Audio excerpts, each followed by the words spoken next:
Adalberto, Mayra. Obrigado, Borges, pelas informações. Daqui a pouquinho, Borges retorna com mais detalhes e informações aqui no Jornal Rádio Universidade.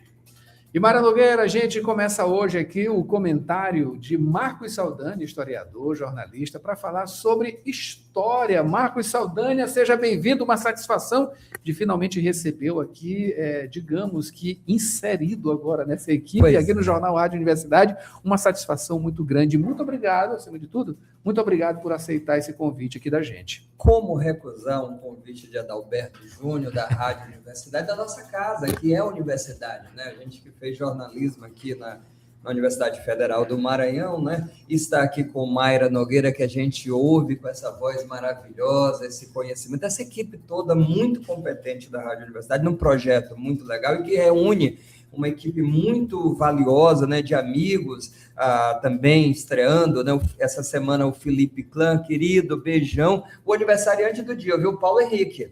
Aniversariante do dia, querido, beijão para você. Parabéns. Ontem foi meu aniversário. Olha só, esse mês é bom, então, só gente boa, parabéns a você também. Não tinha nada combinado, Paulo.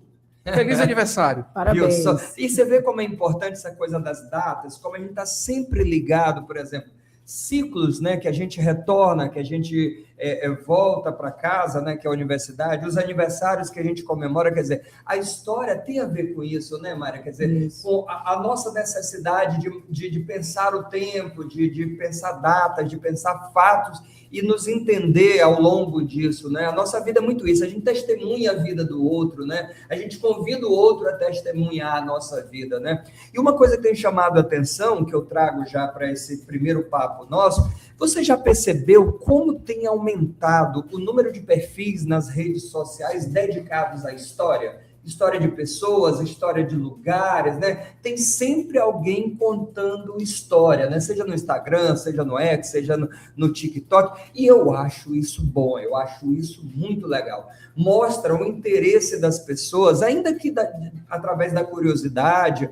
mas também um interesse das pessoas de tentar se entender, né? Tentar refletir um pouquinho de onde está vindo, buscar um pouquinho quem é, eu acho importante. Porém, a grande questão que me preocupa, que tem uns perigos em relação a isso. A gente tem que ter muito cuidado quando a gente vai para as redes sociais postar sobre uma foto antiga. A gente tem visto nos últimos tempos, Adalberto e Mayra, muitos locais que a gente não conhecia. Quer dizer, são fotos que mostram escolas, fardas, que mostram pessoas que a gente não conhecia, pelo menos naquela fase da vida, né? Mas tem um problema também, que as pessoas estão colocando lugares, às vezes, com legendas, indicando locais que não existem. Eu vou dar um exemplo disso, né? Sítio Piranhega. O Sítio Piranhega é um local que fica ali no Parque Timbira, você vai pela Avenida dos Africanos, né? Tem uma entrada. Já fui lá, muito Você bom. Já foi, né, Maria? Já, muito lindo, tempo. Não é? Lindo. Pois é, o Sítio Piranhega, ele é um sítio era uma fazenda, e essa fazenda virou um parque industrial naquela região do Rio Bacana. Então, você tinha o sítio do Físico, você tinha o Piranhega, você tinha o sítio Bruce, você tinha o sítio Lapa. Todos esses sítios, à margem do Bacanga, eles eram sítios industriais. Eles eram olarias, eles eram fornos de cal para construção aqui na cidade, né? Então se produzia muito, e através do Rio Bacanga se fazia essa produção via trabalho do escravizado, né? Naquela época. Aí o que acontece? Muitas pessoas vão ao sítio Piranhega, ou o que é pior, não vão ao sítio Piranhega, colocam foto ou fazem vídeo e dizem: aqui o sítio Piranhega, tudo, a casa de Ana Jansen. Ana Jansen nunca morou no sítio Piranhega e nem era proprietária do sítio Piranhega. Também não foi proprietária do sítio do Físico, que é outro sítio, que também tinham caieiras, fornos, né, para fabricar cal usada na construção civil, quando não havia cimento ainda. Então aí é um problema, aí é um risco quando a pessoa desinforma. Outro exemplo disso é que encontraram um túmulo de uma Ana Jansen na cidade de Coroatá. Mas esta Ana Jansen é da família da Ana Jansen, porque ela teve muitas filhas, e, enfim, foram vários casamentos. Isso, e essas famílias casavam, essas filhas casavam com maridos que iam se espalhando pelo interior. Então, aí eu vi uma postagem dizendo, olha, aqui achamos, é assim, achamos o túmulo de Ana Jansen aqui em Corotá. Você sabia disso? Espera lá, calma. Não é porque eu olhei o nome Ana Jansen que eu vou dizer que ali é o túmulo de Ana Jansen. Tem muito achismo. E aí é que está a questão, Mayra, maravilhosa essa história, não é eu acho.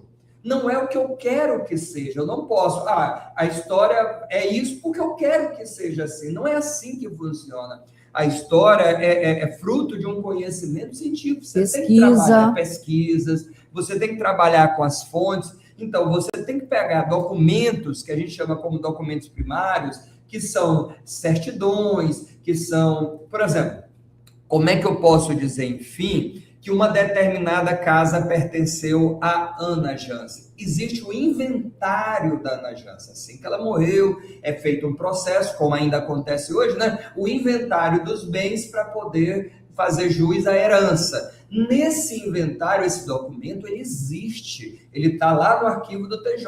Você lê e lá estão listadas quais as casas, quais os bens. Ela tinha muitas casas porque ela comprava muitas casas de falidos. Pessoas que faliam iam a leilão no banco, ela tinha dinheiro, ela era bilionária, né? Naquela época, no século XIX. Então, ela tinha dinheiro, ela comprava e investia para aluguel e tudo. Então, ela teve muitas casas. Mas nem toda casa antiga que tem um poço, o tal do poço, que também se dizia que o poço era feito para jogar escravizados. Espera lá, o poço era feito para abastecer a casa. E se eu jogo um escravizado lá, quer dizer, não faz sentido, porque o escravizado naquele momento cruel, ele é uma mercadoria, ele é um bem, né? Então, por mais que a violência seja terrível, cruel, o pensamento do Senhor é que aquilo é um bem, ele não vai destruir um bem que ele tem. Um patrimônio que ele tem, né? Então, haviam castigos cruéis e contra isso tem que se lutar o tempo todo. Agora, tem que ter cuidado com essa coisa, o pessoal fala assim, esse era um poço, o poço de Ana Jansen, e esse poço ela jogava escravizados. E você teve mulheres muito mais, ou tão cruéis, ou mais cruéis, é tão difícil dizer quem era, porque era uma sociedade cruel, por essência. Então, você vai criando essas narrativas e vai reproduzindo essas narrativas. Então, quem se propõe a fazer postagens de caráter histórico tem um mérito enorme, porque está divulgando a cultura, está divulgando a história. Mas é preciso ter critério. E outra coisa muito preocupante é o uso da inteligência artificial. A gente está vendo, por exemplo, as pessoas fazem, por exemplo, eles pegam uma foto antiga e eles pedem para a inteligência artificial fazer um trabalho naquela foto. Bom, lado positivo, às vezes a foto ela está muito ruim, então a inteligência artificial ela pode fazer retoques, isso é legal. Mas você precisa dizer que aquela imagem, né, Adalberto? Ela foi se não gerada em todo, quando gerada, ela precisa informar que ela foi gerada, quando retocada, precisa informar, porque aí o cara faz o bondinho do Centro Histórico de São Luís e não percebe, mas a inteligência artificial bota lá, Praça Castro Alves. Em São Luís não tem existe. Praça Castro Alves, não existe, mas escapou, né, aquilo ali, mas aí qual é o problema? Ele é historiador, vamos dizer que ele não percebeu aquele detalhe, mas quando ele percebe, ele é historiador, ele sabe. Mas quem vai pegar aquela imagem, vai repassar, daqui a pouco aquela imagem está circulando como se fosse uma verdade, está lá Praça Castro Alves. Agora, Praça Castro Alves no bondinho do Centro de São Luís é um equívoco absurdo. Mas não é só isso. A gente está começando a ver uma série de postagens de locais gerados pela inteligência artificial como se fossem. Muda a cor, muda a perspectiva, muda casarão. Isso é ruim. Daqui a pouco a gente não sabe. Aí a gente vai viver no descaracteriza, mundo, né? Descaracteriza até e a gente mesmo vai viver no... a questão das fotos, porque às vezes elas vêm em preto e branco, que antigamente não tinha colorido, isso aí também tem alteração na hora, com certeza. Aí já muda o contexto. Muda o contexto quando você gera, inclusive, uma cor.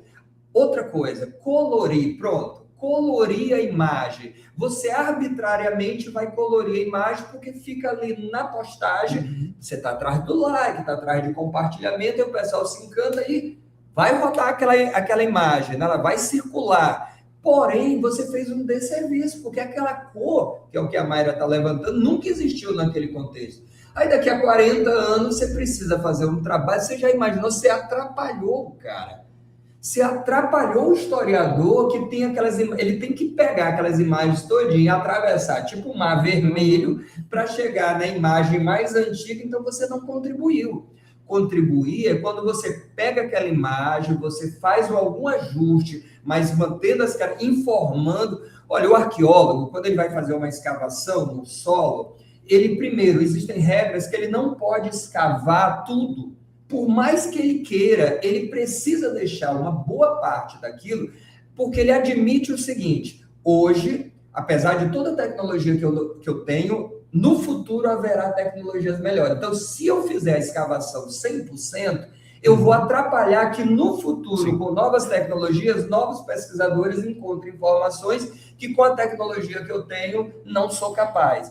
Então, por isso vale para a história também hoje, dessas imagens, dessas coisas, dessas posições, que você tem que ter um cuidado para você não fazer um desserviço, senão você estraga aquela informação, destrói aquela fonte, e no futuro você atrapalhou o que poderia ser uma ajuda, você fez um desserviço. Então, é bem aí que é perigoso, né? Essas questões éticas, Saldanha, elas perpassam não só a história, né? Claro, vai pegar no jornalismo também, não é isso? Sim. Porque tem uma função histórica também, o jornalismo, uma coisa funde com a outra, você sabe muito bem porque você tem as duas formações, né?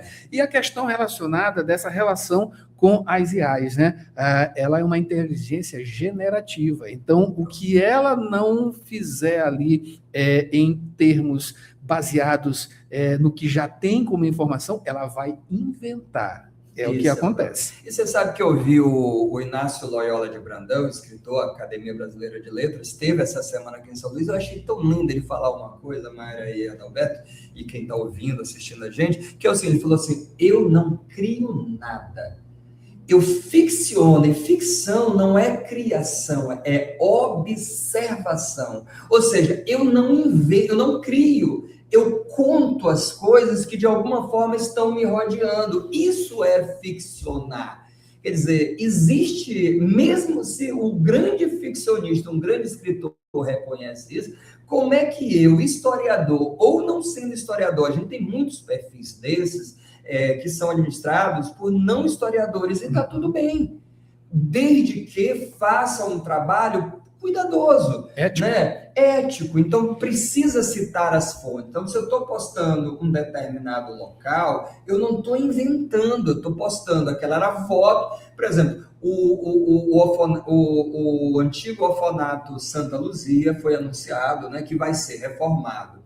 Então, ali foi o orfanato, ali foi a Secretaria de Educação do município por muitos anos. Então, você tem uma fachada que já não é original, que está toda destruída, mas já não é original.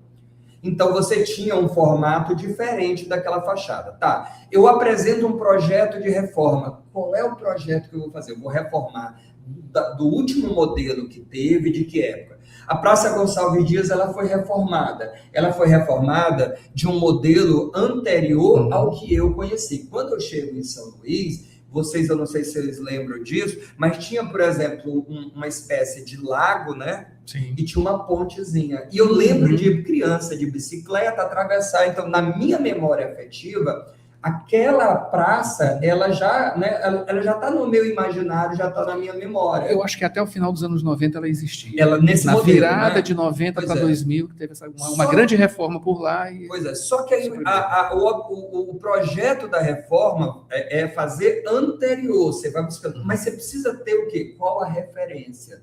Então, eu vou buscar em fotos qual é a São Luís, de que época, então, o que eu vou buscar? Um detalhe maravilhoso sobre isso é que a Praça Deodoro, ela tinha um espelho d'água. por exemplo. Era maravilhoso as fotos dessa época, né? Até os anos 70, existia um espelho d'água na Praça Deodoro, na parte principal ali, onde fica ali, ficava as estradas ficam, né? Enfim, teve uma grande reforma por lá, e antes tinha um espelho d'água, era um negócio maravilhoso. Pois é, o mercado das Tulhas tinha um chafariz, que depois é retirado, salvo engano, vai para o Museu Histórico, mas era um chafariz que estava dentro do mercado da Tulha, não tinha segundo andar, né? Não existe aqueles prédios. Aí é engraçado, existe também um falso colonial. Quer dizer, eu quando vou reformar um determinado casarão que ele está todo precarizado, eu tenho que ter cuidado, porque daí eu reformo aquele casarão e construo um falso colonial. E aí, quando eu não sei que aquele prédio é falso colonial, eu estou dizendo, olha, aqui é um prédio colonial. Não, ele não é. Ele é um falso colonial. Para não descaracterizar aquele lugar, ele era uma casa colonial de um andar, que aí foi construído um segundo andar, e depois que ele entrou em ruínas, ele vai para a reforma como um prédio colonial, como se existisse de segundo andar. Olha só que coisa. Então, essas referências imagéticas, elas são fundamentais para a gente pontuar de que época, de que momento, naquele espaço, você tinha aquela arquitetura. Gente, eu preciso parar a Saldanha aqui. Senão a gente vai embora, né? Olha, é tão apaixonante, né? Demais, demais. O bom é que a gente vai ter você aqui toda sexta-feira para trazer essas informações, essas divagações que não deixam de ser também, né? A gente sai divagando e consegue abranger isso tudo. Saldanha, muito obrigado. Olha, Saldanha está nas redes sociais, faz conteúdo responsável e ético sobre história daqui do Maranhão e de outros estados também, que ele anda por aí viajando, ele é um mochileiro, né? A gente vive a história. É verdade. E aqui na Rádio Universidade ele está marocando, que esse termo marocar, bem gostei, bem maranhense, bem raiz, né? Marocando. Marocando História. É só acompanhar em Marcos com o Marcos Histórico. E também aos sábados na Rádio Timbira, das 10h30 a meio-dia, o História em Debate, sábado agora com a história de Rosário, né, que aniversariou a centenária cidade de Rosário. Na nossa irmãzinha Rádio Timbira, tá? Olha, ali é uma história gigantesca, tá? Grande satisfação, Marcos, espero você na próxima semana, na próxima sexta-feira, com mais Marocando na História aqui na Rádio Universidade. Fica com a gente aqui, que tem informação, vem Borges Júnior agora. Voltamos já. Obrigada, Marcos, pela sua participação aqui. O Colégio Laboro cresceu. Agora, além da cidade operária,